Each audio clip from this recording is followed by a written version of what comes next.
අයින් වෙනවනේ. හවස 6 7 වෙනකොට අපි අයින් වෙනවා. එතනින් එහාට තියෙන සත්තුන්ට. මොකද කිලෝ 150ක විතර ප්‍රමාණයක් මේ අලියෙකුට දවසකට කන්න ඕනේ. ඒතර කිලෝ 150 හොයාගන්න තමයි මේ ගමක් ගානේ ගම් 7යි වැව් 7යි නේද? මොනිස්සන් දුසිමත් මොනිස්සන් මේ ලාහක් තියනවලු එක අලියෙක්ගේ. ලාස් මොකද හේතුව ඒ තරම්ම වෙඩි කකා මේ ඇවිදින්නේ ඇයි ඒ? බඩ පුරව ගන්න. අපේ හාමුදුර මතක් කරා වාගේ ලෝකේ තියෙන ලොකුම ගින්න මොකද්ද? බඩගින්න.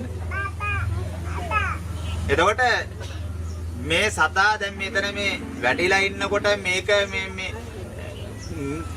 ගමේ ඔයාලගේ ගමේ වුණාට දැන් මේක මුළු ජාත්‍යන්තරෙම බලාගෙන ඉන්නේ. මේ වෙනකොට රටේ ප්‍රධානම පුවත මොකද්ද? අමගස්සව අලියට ගිනි තියපු සිද්ධි. කොහමද මේ ගමේ නම? නම්බුව. හිතන්නකෝ පිළිලැජ්ජයිනේ. මොකද අපි මේ වලව්කාරයන්ට විතරක් නෙවෙයි අලි හදන්න පුළුවන්. ගම්වල මිනිස්සුන් අපි සිංහලයෝ ඈ අලියෙකුට වුණත් කණ්ඩ දෙන්න පුළුවන් හයියක් තියෙන මිනිස්සු අපි. ඉස්සර ගෙවල් දොරවල් වල අලියත් හැදුවා. දැන් හදන්නේ නැහැ. දැන් වනජීවිකෙන් දෙන්නේ නැහැ අවසර. පහුගිය දවස්වල දකින්නදී පොළොන්නරුවේ හාමුදුර කෙනෙක් ගාවට වැටලා ඇවිත් හිටියා පොඩි අලි පැටියෙක්. සූප්පෙන් කිරිදිදි සෝමාවතියට නැගලා හිටිය අලියෙක්. නේද? සෝමාවතියට නැගලා හිටියා බේරෙන්න. එතකොට එහෙම මූ දන්නවා. මුට එන්න තියෙන වෙලාවත් සත්ත්ව මායම් කියලා එකක් තියෙනවා අපිට. මනුස්ස මායම් ඔය 64 මායම් එහෙම ඒවා නෙවෙයි. සත්ත්ව මායම් කියලා එකක් තියෙනවා. මේ සත්ත්ව මායම් වල මුට තියෙනවා ජීවන උපායක්. කාගේවත් දෙයක් අලාභ වෙන්න මුට කන්න බෑ. ඒක උගේ ඒකල කියන්නේ ඉස්සර අපි හේන් ගොයිතෙන් කරනකොට අර හිටෙව්වනේ මේ වැට වෙනුවට මොනවද? කරවිල එහෙම නැත්නම් තල ජාතක කතාවල සඳහන් වෙනවා. තල ඇහිලා තියෙනවා නම් එතනින් එහාට මුවෙකුට පනින්න එපා කියලා. ඒ වගේ නූලක් ඇදලා තිබ්බොත් තහංචි නූලක් ඇදලා තිබ්බොත් එතනින් එහාට අලියෙක්ට යන්නේ නැහැ කියලා දැන් අපි නූල් අදිනව නේද? කරන්ට් වයර් එකම නෙවෙයි. යන්නේ නැහැ මේ හොඩේ වදිනවා නම් යන්නේ නැහැ උ. ඉතින් වලව්කාරයොන්ට බලන ඉඩම කපිල මහත්තයාගේ කියලා සඳහන් කරා. එතකොට මෙතුමාට මේ ඇවිල්ලා වැටුනේ මොකද්ද? මං වෙනුවෙන් දැන් මේ කැලේක වැටුණා නම් අපි කෙනෙක් නම් කරලා කරන්නේ නැහනේ මේක. මේ ගමේ කැලා නැතුව නෙවෙයිනේ.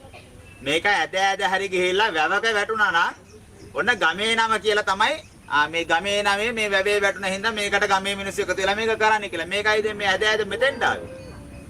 මේකයි වෙනුවෙන් මට මේ යුතුයකම් ටික කරනවා කියන එක ඌ දන්නවා.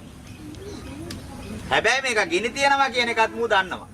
මොකද කාලය දීපේ දේශේ කුලයේ මව. ඔක්කොම බලලා ඉපදෙන සතෙක් මැරෙන කාලෙත් බලලම තමයි ඉපදෙන්නේ. මැරෙන්නේ කාගේ අතින්ද කියලාත් බලලම තමයි ඉපදෙන්නේ.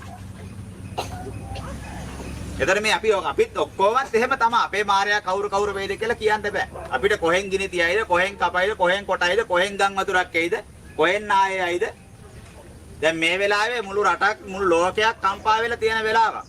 මාසයක් ගියේ නෑනේ. නේද? මාසයක් ගියේ නෑ. රටේ නම ජාත්‍යන්තරයෙන් ඇවිල්ලා අර ආධාර බෙදනවා. ජාත්‍යන්තරයෙන් ඇවිල්ලා තොරතුරු හොයනවා. මේ වගේ දේවල්. එතකොට උන් මොකද්ද කියන්නේ? බලන්න ගිහිල්ලා නිකන් අන්තර්ජාලයට පොඩ්ඩක් සැරිසරන්න. සාප වේවා එන ගහපල්ලා. ගිනි තියන්න ඕනේ මුන්ට ඔක්කොට මෙහෙම තමයි ඒ කියලා කියන්නේ. දැන් මේ ගමේ ඉන්න ටික දෙනෙක්නේ. නමුත් ලෝකේ ඉන්න මිනිස්සුන්ගේ අදහස ඒක. ඒක මොනම භාෂාවෙන්ද? ඒතර නැවත ලෝකෙට දෙන්න තියෙන පණිවිඩය මේ කාටවත් දොස් කියලා වැඩක් නැහැ. පුබ්බහාචාර්ය කියලා කිව්වේ කවුද? අම්මයි තාත්තා. ආමුදුර වෙච්ච අපි දෙවෙනි ගුරුවරු. පුබ්බහාචාර්ය කියලා කිව්වා අම්මයි තාත්තා. එහෙනම් අම්මයි තාත්තයි දෙන අවවාද අනුශාසනා උපදේශ අනුව තමයි දරුවෝ කියා කරන්නේ. අපි බණ කියලා ආමුදුරන්ට දොස් කිව්වට බෑ. දැන් සමහරක් ඉන්නේ පුරුදු වෙලා ඕන් අර ආමුදුරුව මිනිස්සුන්ට බණ කියලා හදලා නැහැ පුරුදු කරලා නැහැ කියලා. ආමුදුරුව නෙවෙයි පුබ්බහාචාර්ය. බුදුහාඳුර කිව්වේ අම්මයි තාත්තයි. අම්මයි තාත්තගේ හැදියාව තමයි මේ ඔප්පු කරලා තියෙන්නේ. ඒ නිසා හැමෝටම කියන්නේ නැවත දැන් වෙච්ච දේ වුණා ගමේ නම අය මේ වැස්සෙන් වැහලවත් හොදන්න බෑ ඇති කරපු කැලැල්ල නේද වැස්සෙන් වැහලවත් අය මේක හොද ගන්න බෑ අර ගියපු දෙගොඩ තලා ගියපු මේ කලාවේනේ ළඟම නේද කලාවෙන් ගියපු වතුර පාර වාගේ මේක මේ යට කරගෙන ගියත් අය මේක හොදන්න බෑ ඒ තරම් ලොකු අපරාධයක් මේ ගමේ හතර දිප්පාගෙම ඇවිද කකා හිටපු ඇතාව අලියව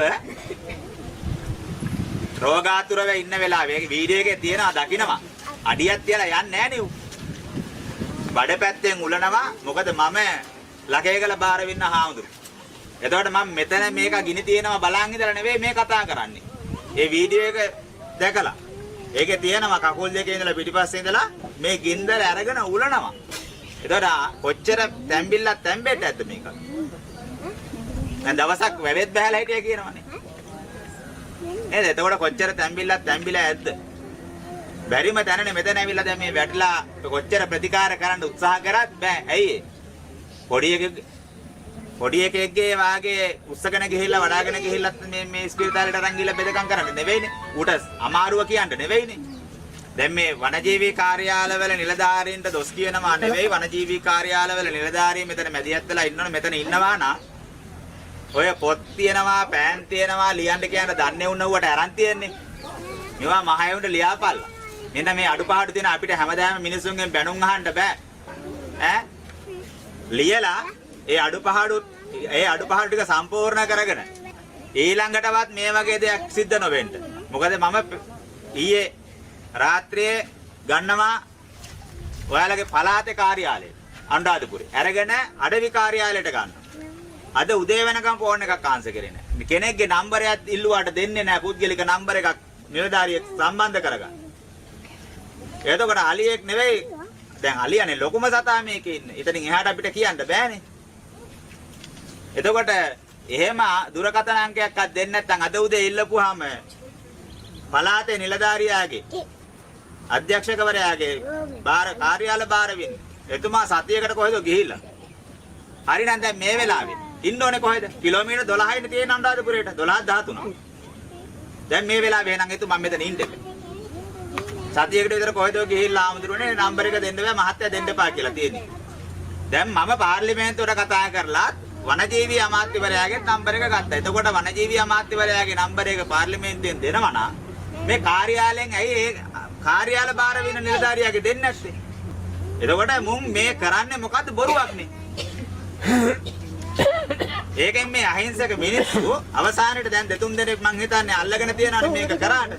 ඒ මිනිස්සුන්ටත් ඉවසන්න බෑ. මොකද රජයට බදු ගෙවන්න හරි මොනම දෙයකට දරුවන්ට කන්න දෙන්න හරි අර කරගත්ත හේන රැක ගන්න එපා. එතකොට මොනම ක්‍රමයකින් ඒ මිනිස්සුත් මේකට විසඳුම් හොයනවා. ඒ නිසා මේක දිගින් දිගටම කරන්න එපා.